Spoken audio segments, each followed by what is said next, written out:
As I talk to you, I am amazed that you're not a leftist because so much of what you're saying is environmentalist and is spiritual in nature, is in harmonious with the earth. And I'm amazed that Democrats don't see you as an ally. Instead, they see you as an enemy. I'm interested about how did you get to where you are politically, because you harmonize all of these, your worldview with politics that I assume to be far more freedom leaning, conservative leaning, Republican leaning. Maybe I'm wrong. Where do you fit politically on a landscape? Well, I consider myself like a constitutionalist or a libertarian. Yeah. I think the Republicans are thoroughly corrupt at this point, just like the Democrats. If you look into the Franklin cover-up and Lawrence King and the way that children were being trafficked to Nebraska and forced into satanic rituals and abused and molested, and Lawrence King was a Republican. Okay, I mean the Iran Contras, that stuff happened in during Reagan's administration, right? George W. Bush was a Republican.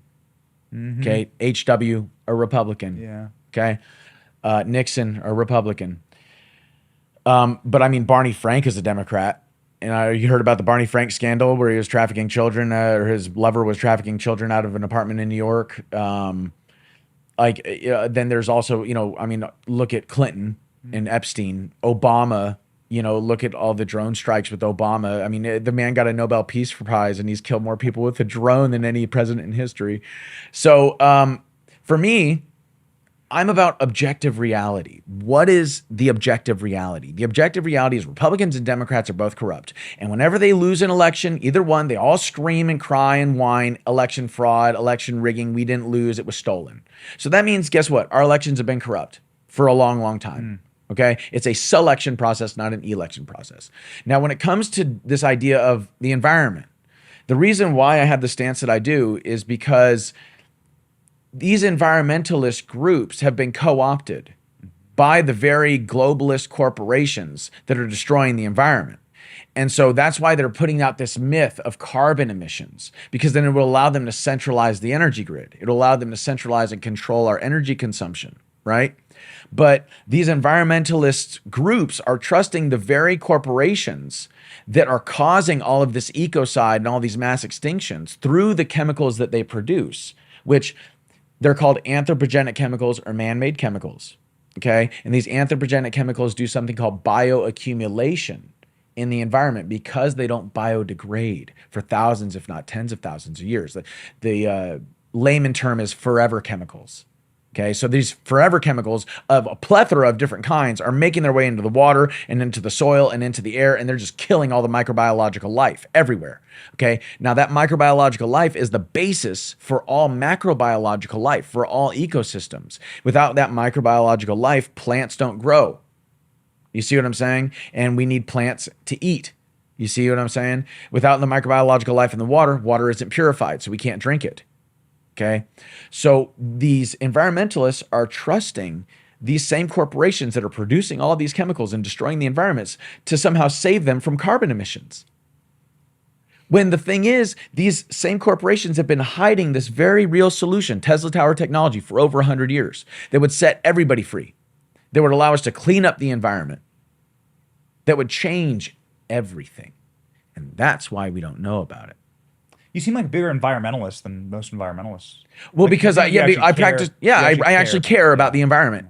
I'm shamanism, bro. We're one with the environment. We the bugs, the bees, the birds, the trees, they're all our friends, man. And I'm going to tell you something. If I come out of the forest to start becoming a spiritual activist, there's a pretty darn good reason. Okay? And I have come out of the forest. I was doing my own thing for quite some time, walking the shamanic spiritual path. And then the government and COVID came knocking on my door, telling me I'm not essential. I have to stay inside. Lying every single day in the Mockingbird media. The CDC and the WHO telling me how to live my life. The collapse of the banks, the currency, and like it's like the riots in the streets. Eventually, it's like, okay, you know what? Y'all are pissing me off, and now you're coming to my door with it. That's right. You know what I'm saying? So it's like, okay, It's the meme. Who radicalized you? You did. right. You did. But the thing is I'm not a radical. Right. I'm irrational. Right. I'm being rational. Yeah. If we don't do something now, what will happen 7 generations from now? Where will our children's children be? Where will they be? They will not live in a world where food is abundant, where clean water is abundant, where they're living in a country that's free. So this is why I advocate so much for Tesla Tower technology. It's also why I advocate for Dr. Rife. That's R-I-F-E, Royal Raymond Rife. He was working with Tesla on using frequencies to help heal the body and to rid the body of disease. So similar to how you can destroy a wine glass with sound and frequency, you can destroy cancer cells or viruses or bacteria or parasites with sound and frequency. And so if you look into the story of Tesla and Dr. Rife, and you look into the inventions that they created, you're going to find 3 things. Number 1, you're going to find corruption at its inception here in the United States. The people that did it and how it is that they suppress these inventions because they're trying to monopolize all of our resources and all of our labor. Okay. Number 2, you're going to find out all of the wonderful things that these technologies that were suppressed could do for humanity and how they could set us free. And number 3, in order to understand how this technology works, you have to understand energy, frequency, and vibration. And Nikola Tesla said, if you want to understand the secrets of the universe, think in terms of energy, frequency, and vibration. So the most important part of understanding these men's stories and their technologies is that there's a spiritual element to it. Because as you look into these things and as you understand these technologies, the secrets of the universe unfold before you. Right? Now, the deep state. This is something I covered with Knowles, and I think and this is part of the reason why I'm somewhat upset with everybody that's running for president, because everybody's, oh, we're going to get rid of the deep state. We're going to get rid of the deep state. Oh, the deep state this, the deep state that. It's like, okay, well, what is the deep state then? Right. Because at this point, it's just a boogeyman. At this point, oh, I'm going to save you from the boogeyman. Just give me your money. Give me your vote. I'm going to save you from the boogeyman. So I can explain what the deep state is quite quickly. And this is why I question the legitimacy of these people as candidates. Not so much Trump, but a lot of the others. The deep state is the bureaucracy. So the founders split up all 3 branches of government because they believed that real tyranny was when all 3 branches of government were combined into a centralized power. Legislative, executive, and judicial, all owned and controlled by the same force, the crown, right? Okay, so they created a government that divided these 3 into checks and balances, separation of powers, blah, blah, blah, blah, blah. So the founder's definition of tyranny is a centralization of all 3. So the bureaucracy, number 1, has these bureaucratic agencies have the power to, quote unquote, regulate commerce. So they write regulations for which we have to obey. Okay, and in a sense, they're writing law. Okay. Number 2, they have a law enforcement apparatus within each of these bureaucratic agencies that enforces these regulations, that is unbeholden to any other form of the federal government or any federal law. They are underneath the bureaucratic agency. And number 3, they have administrative courts that are completely outside of the federal system and entirely enforcing and adjudicating the regulations that the bureaucracy is pushing. Okay, that's tyranny. Because you have all 3 forms of government, all 3 branches of government consolidated into a centralized power, a bureaucratic power. Now, here's the other thing. If these corporations are working in tandem with the regulatory agencies that are supposed to be regulating the corporations, then the corporations are actually the ones writing the regulations. Yes. Okay? So that means that the corporations are the ones controlling the government. And what the corporations are doing is they're using the government's monopoly on the initiation of force to reinforce their own monopolies over our resources and our labor to get rid of competition.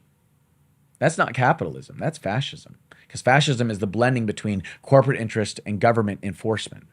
Okay? So that being said, The deep state is these corporations and the big banks working and colluding with bureaucratic agencies to enforce this oligarchic fascism that we're dealing with right now. Okay? Now, if you think about it, if these corporations and the politicians that are working with them or the bureaucrats that are working with them are breaking the Constitution in doing this, then in a sense they're breaking the law, right?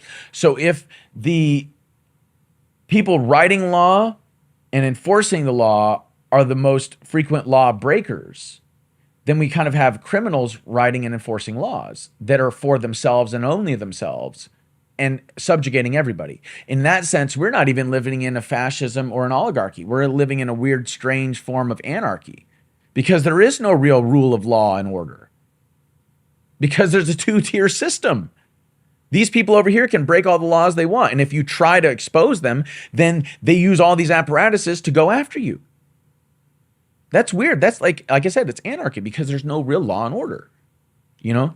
So how do we fix it?